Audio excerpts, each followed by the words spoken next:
Joining us today on the Technology Pulse, we have Sean Georgia, who's a territory account manager for Panasonic Connect, and Carrie Vaiano, an account executive for Absolute Security.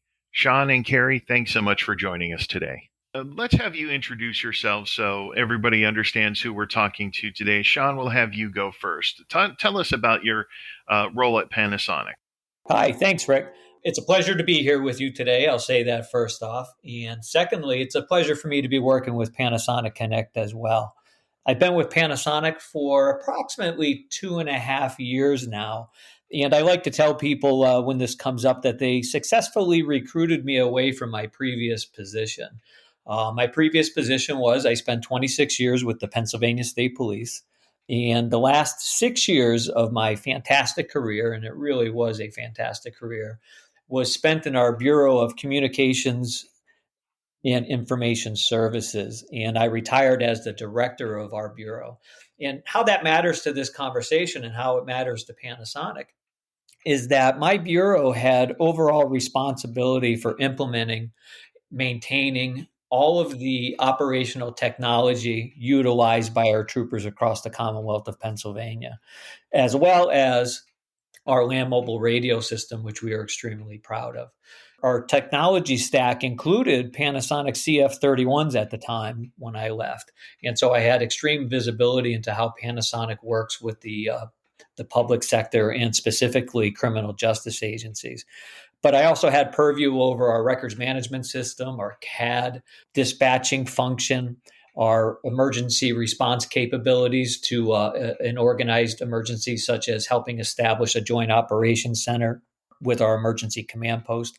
But as it's salient to this conversation as well, is that my bureau was known as what's called the CJIS Systems Agency for Pennsylvania, which means that my bureau was responsible for implementing and maintaining the CJIS security policy across all criminal justice and non-criminal justice users who utilized criminal justice information.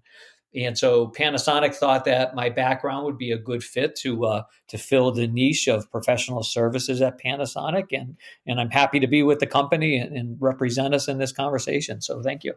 Well, we are thrilled to have you, and we're going to get back into that in just a sec. But first, I want to give Carrie an opportunity to introduce herself and talk to us a little bit about Absolute Security.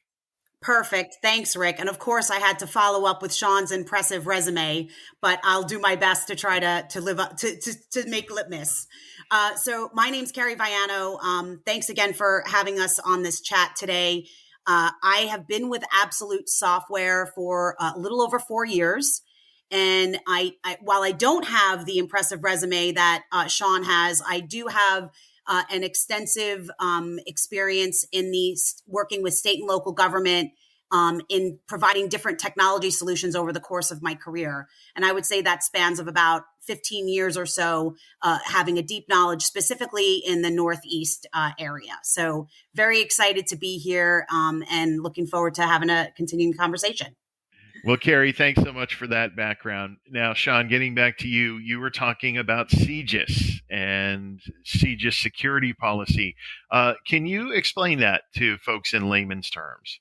So the CJIS security policy is a policy that's promulgated by the FBI CJIS Security Division. Now, the FBI CJIS Security Division does not create the policy. Rather, the policy is created by a group of law enforcement professionals who are represented in each of the 50 states, as well as other organizations such as the IACP and the Major County Sheriff's Association. And so the APB actually creates the policy. And what the policy is designed to do, it's designed to put minimum standards in place that agencies who utilize criminal justice information that's derived from a federal source, which most is, the minimum specifications for how that information can and should be used and protected when it's both at rest, in transit, or being viewed by a criminal justice practitioner or a non-criminal justice practitioner when they're authorized. The FBI is going through right now what they call their modernization project. And so what they're taking is the legacy CJIS security policy, and they're bringing it up to date with contemporaneous cybersecurity practices from both a hygiene standpoint as well as a use and maintenance standpoint. Now, how often do law enforcement agencies have issues with the security policy? I wouldn't say that they have issues. So again, it's best practices that all criminal justice agencies have to adhere to in order to be able to access criminal justice information from a federal source. And so what ultimately can happen is that if a criminal justice agency refuses to adhere to these best practices and the CJIS security policy, they can lose direct access to criminal justice information. And that would be tantamount to having a football team lose access to their quarterback. It's certainly some of the most important information that a criminal justice agency needs to utilize to be effective in performing their duties. I can certainly see how those best practices need to be, adhered to. And that leads us back to the devices that these, criminal justice agencies are utilizing, because as we know here at DALY, we have a lot of public safety customers who rely heavily on the Panasonic Connect devices, specifically the Tough Books. Obviously these are devices that are rugged, doesn't even begin to explain it. I mean, if you've seen the videos on YouTube, you see that they've even stopped bullets, which is not a recommended use, by the way. We'll just make sure we're telling people that it's not to be used as a shield, but that's how rugged these devices are. But they're a significant investment, which is worth every penny. But obviously, that means that the agencies need to take even more steps, even an even deeper approach to protect these devices and make sure that they're secure. And I believe that's where Absolute comes in, correct? Certainly does. And that was a great segue. Appreciate that. So, to ensure that these devices are secure, they're very expensive devices. Being able to track and trace those devices, we provide a geolocation technology that is actually embedded in the BIOS. It's embedded in the hardware of the device. So it's in the firmware of every single Panasonic Tough Book out there. So, why is that important to an agency? If this device should go lost or stolen, we have an investigations team that would be able to track and trace that device. And by the way, that investigations team is part of our resilience licensing.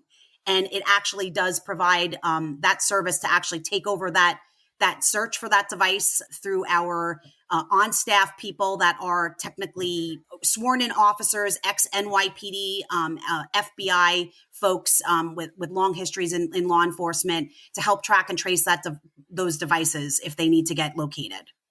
I know that when we've talked to Absolute in the past, one of the things that we mention is that 100% visibility into a device. We've had customers and prospects who've come along and have said, now, come on, there's no way that there's 100% visibility. There's always a way to get around it, right?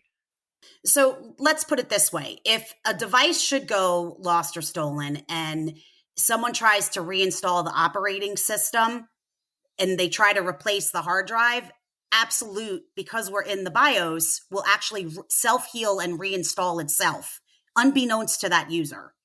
So if that doesn't show you the level of visibility that we have, I'm not really sure what else it can do. But I will tell you that also from a data protection standpoint, we also are CJIS compliant, and we align with the NIST security framework. So we can track on a specific device if there's any PHI, PII, PFI data, and then look at the device itself, even at the file level, to see if there's any sequence of numbers that look like a social security number or a credit card, date of birth. And that's a great way for us where Absolute can help to kind of, eliminate any, mitigate any data loss on those devices. And then as an admin, you would have the ability to remediate and take action. So that could mean wiping or deleting the file, wiping or deleting the entire device, bricking it completely useless, freezing it. We do a crypto wipe and provide a certificate of sanitization, and then also sending end user messages to a device specifically if there's let's say, for example, there was an incident and, a command sender needed to send out a message to all of the devices out in the field that there was an incident on the other side of town. They could leverage Absolute to do that sort of messaging. And then, Sean, I have to think that for public safety agencies, this type of protection is just absolutely paramount. And I have to think that it would really provide peace of mind, right? Yeah, well, let me expand upon the Carrie's theme. And this begins with something that you said, Rick. We believe that tough books are the best ruggedized devices available to the criminal justice user community and all of the public sector for that matter. And one of my peers recently mentioned it to me, and I've taken it to heart, and I repeat this message. And it's very simple to think of that tough books are nothing more than a window to monies that have already been spent by an agency. So when agencies typically spend millions of dollars on their applications of which they utilize to access the vital information they need to perform their duties. So one of my colleagues had introduced this idea to me, and the idea is that tough books are nothing more than the most reliable device as a window into monies that organizations have already spent. In other words, so organizations spend millions of dollars to provide for applications and access to the necessary information that agencies need to perform their duties. Whether that's criminal justice information for the criminal justice community, protected health information for healthcare, or the necessary financial data that our financial services areas need to use on a daily basis. Now, accordingly, there's also controls in place to help protect those data from a regulatory standpoint. I know Carrie had mentioned the NIST Special Publication 853, of which the CJIS security policy is built upon. So where I was going with this is that the CJIS security policy makes a great effort to call out mobile devices as needing special protection for the criminal justice information that they're accessing. As opposed to a desktop unit, which also needs to be protected, mobile devices need an extra layer. And that extra layer all comes down to control. Control over who's accessing the device, how that device is being used, where that device is being located, and in the event that control is lost over that device, how can that information still remain protected? And that's where Panasonic has teamed up with Absolute, because Absolute provides answers to each of those questions. They help agencies control access to their device, information on the device, as well as how to protect that information in the event that the device is lost or stolen. So whatever Carrie is saying about what Absolute provides, it's absolutely in line with what the CJIS security policy is requiring. Yeah, and that's a great point, and I appreciate that. And honestly, when all else fails with our agent, we're still, again, because we're embedded in the Panasonic hard drive, we're in there, right? So we leverage, for our location services too. We use Google Wi-Fi triangulation, so we can get a really exact location within like a few meters of where a device is located. And there have been instances for public safety incidences where we've actually been able to locate a person because they've had their laptop open and with them connected to Wi-Fi. Really robust technology. And to Sean's point, if you add the device or if you add the agent onto the device at the point of sale, a lot of our state and local government agencies, they love to do that when they're doing a device refresh because they get to leverage a different bucket of budgetary dollars. So, it would come out of their CapEx dollar, and it's a great way to stealthily sneak in some very robust technology at the point of sale when you're doing device refresh. Let me give you a real life example then based upon what Carrie is saying. And so it doesn't happen frequently in the law enforcement world. However, I know of examples where it has happened. And so There are instances when a police vehicle is stolen by a bad actor.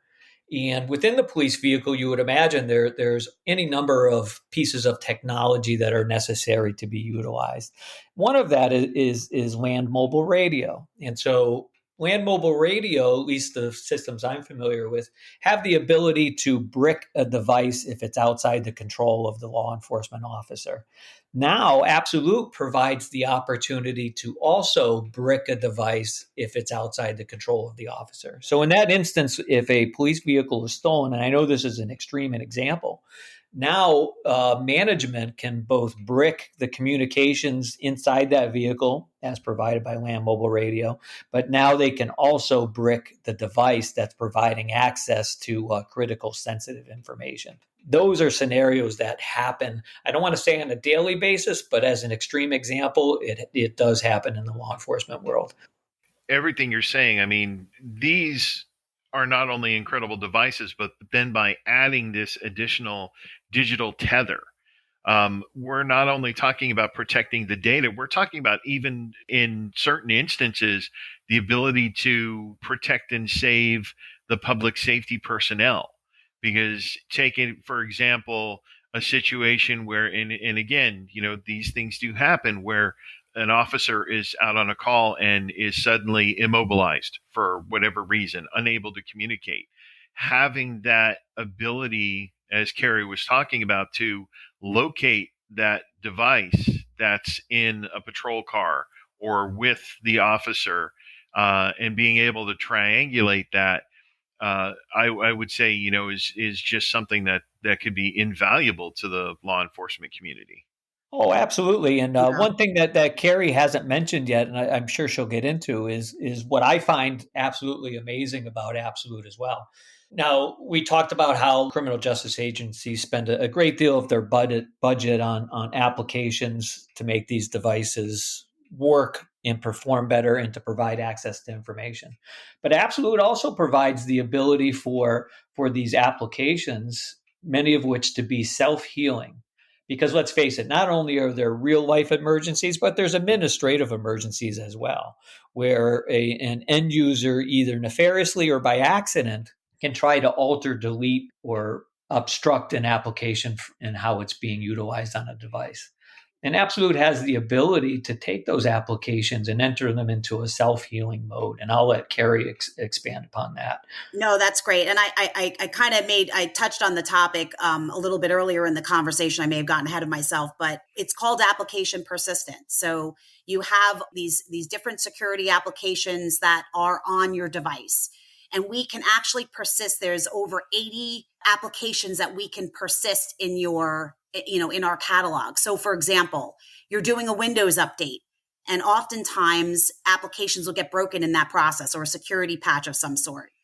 Because Absolute is self-healing, not only do we reinstall and self-heal ourselves, but we also can help to repair and reinstall those other mission critical applications that are on their device. And that includes, VPN, anti-malware, antivirus, and the list goes on. So it is very critical en masse to our agents, specifically out in the field, that maybe aren't as vigilant about doing their security patches and updates, and having that ability to have that automated through our technology is really paramount to maintaining the level of security that you'd want on each and every device. Knowing that the wormhole for bad actors to get into any database is at the endpoint. 70% of data breaches occur at the endpoint. So we really are proud of that fact. Carrie, I also wanted to touch upon something else that you mentioned earlier, and sort of have you talk about that a little bit. You talked about the personnel at Absolute who are, correct me if I'm using this term wrong, but monitoring. Would that be a good term to use for that? Yeah, we call it our investigations team. And with our resilience licensing, you get what's called this investigations team to support you. So in the event a device should go lost or stolen, you would fill out a police report and then submit it into the console on your Absolute, browser-based console as an admin. And once that report comes through, we take over and do the heavy lifting to try to locate and find that device. And we leverage forensic software. We monitor keystrokes to try to track that device. And I am 99% sure it is a 90% plus return rate on devices once our investigations team, which consists of ex-law enforcement, some are still sworn in officers, and they can actually actually locate that device and get it back.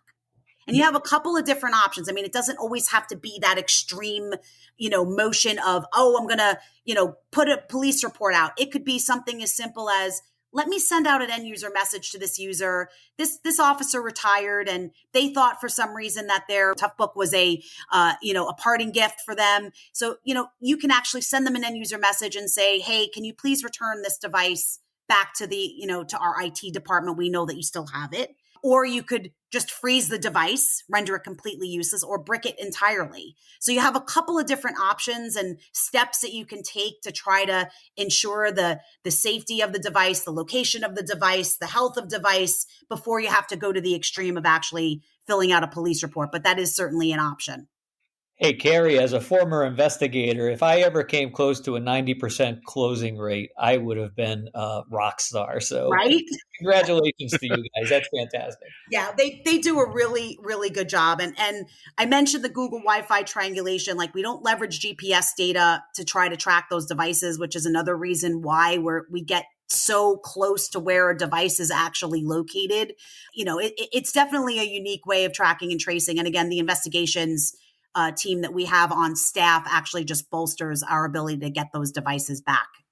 And it's not even necessarily sometimes getting them back, but it's sort of keeping track of them and helping these criminal justice agencies. Because I do know that, especially in days like today where budgets are stretched thin, you get people that wear multiple hats. And sometimes things happen where it's not necessarily, it's not malicious. I forgot to charge my tough book, so I'm going to borrow this other one that's sitting over here on the charger because I know that it's charged up. And I'm going to grab that and I'm going to go. And that happens to have something on it that somebody else needs. And then everybody's standing around saying, well, where did it go? Just having that peace of mind where you can, again, have that digital tether and always be able to see where that device is. I have to think that, again, for criminal justice agencies, that is paramount and provides so much peace of mind because, again, things will happen. You're trained in that profession to react. As Clint Eastwood said, and this was, of course, military, but I know it usually has the same principles: improvise, adapt, overcome. So, No doubt. my tough book isn't working. I need to grab a tough book and I need to run out because I've got to be on the scene. But I didn't realize that tough book had something that somebody else needed. Being able to locate that and then being able to monitor it to see that it's not in the hands of somebody where it shouldn't be. I have to think is just something that, these agencies really will value. You're absolutely right, Rick. And honestly, it isn't just about the device itself. We do have clients that leverage us to help with asset management and oversight of where the devices are and who's got them. But going back to the data, I mean, the data is more valuable than the device itself in most instances. So again, having the ability, because this relationship or marriage that Absolute has with Panasonic Connect, with the Absolute agent residing on the device and the hardware, it is such a game changer for these agencies to be able to have full oversight of their devices. But Sean, have you ever had an instance like that where when you were managing the department that you had where, devices would, because of a situation, either get mixed up or, somebody takes somebody else's, doesn't realize it? I mean, does that actually happen, or was I creating a scenario that is just completely far-fetched? No, you're absolutely right. It actually does happen. And asset control is vital to, number one, ensuring that monies that you have spent are well spent. No organization has a budget these days that would allow them to overspend on devices and not have control over how they're being used and by whom they're being used. That's vital. That's part of the public trust that we have in spending taxpayers' money, is ensuring that the resources we're purchasing on their behalf are being used wisely. And so maintaining control from both an administrative standpoint over how those devices are being accessed, and as well as a physical control over where those devices are located. I know one thing that Absolute does as well, and this is somewhat of an extreme case, if you will, but imagine as creating a geofence for control of the device. Whereas if an administrative responsibly person has determined that that device is not allowed to leave this geofenced area without a second layer of control, Absolute can do that. They can do it by creating the geofence, and once that device leaves that area, both there's an administrative notification, but that device can also be frozen, so it can no longer be accessed until an administrator says so. That's the level of control that agencies need these days. Number one, because like I said, we're safeguarding taxpayer monies, but as Carrie pointed out earlier, more importantly, we're safeguarding data. And that data always relates to the citizens who we serve. And that's the most important, valuable asset that's contained on any of our Toughbook devices. You bring up a great point, Sean, and we've had instances with clients that they've had devices pop up on our geolocation that were in ITAR countries. And again, you need to have oversight over those devices. These are government agency issued devices with data on it that you have to secure it. It has to be safe and secure. And our technology can help to safeguard that and allow an admin to remediate, take action immediately, or even set up, like Sean had mentioned, the geofences if it goes outside of a specific boundary. And it could be you drawing up as simple as drawing a polygon around a specific area, or like, let's say, a campus of some sort, or it could be zip code, state, country, etc. And the list goes on. And I have to think that, again, looking at what law enforcement does and how sometimes things work out depending on the scenario, I have to think that something like this, again, would be incredibly useful. And I will give an example from, my history. So I used to work in the print media, and I worked for a county newspaper. And there was a huge court case that was going on because a defendant who was on trial for a specific crime was claiming that the county sheriff's office did not have the jurisdiction to take him into custody because it was outside of their area. And I remember at the time, they were trying to utilize triangulation of radio signals because the officer was utilizing the radio within the car. Would this be one of those scenarios where if the officer had a Toughbook, the triangulation could actually show that they were in a specific area? I mean, you'd probably want to have the triangulation set up in advance. Like that's something that's set up in advance for a specific area. But if it should go outside of that, if that's predetermined for that specific, officer or that department, naturally that information would track over and transfer through Absolute for sure. So, and I'm specifically thinking of the geolocation. So setting up that geofence. Correct. If the device was outside the geofence, it would show that. Correct. But if the device is in the geofence, then the defendant who's trying to argue that the case should be thrown out because jurisdiction shouldn't be there, or, the law enforcement agency shouldn't have jurisdiction, it's easy for them to prove with that geofence that no, this device, which was with the officer throughout the entire scenario, was in never compliance. left that geofence. Yes, and that's a great point, Rick, because we do track and keep a history and an audit trail of where a device's location is for up to a year. So in the event that something, some case had come about where there was a dispute over where the device was located and they needed the data point on that could easily be pulled up through the Absolute console and reports. I think this has really opened my eyes and hopefully opened eyes and ears of public safety agencies as far as, when you have a tough book, it is a significant investment. And it's not just about how rugged the device is and how it can survive in so many situations that would normally completely trash a regular device, but it's also having that safety and security to know that the device, it's not going to be lost, it's not going to be taken, it's not, somebody isn't going to wipe the device. All of that is just not possible with this absolute digital tether. You're absolutely right. We like to think of it as tough and resilient, right? So your tough book needs to be as tough as the practitioner that's using it, but it also needs to be resilient, and that's one of the benefits of utilizing Absolute with it, is that resiliency is added as a layer on top of the inherent toughness of the tough book. I'd be remiss if I didn't make mention, and I know we kind of spoke about this before we got started today, but as you know, Absolute had made a significant acquisition in a company called NetMotion back in May of 2021.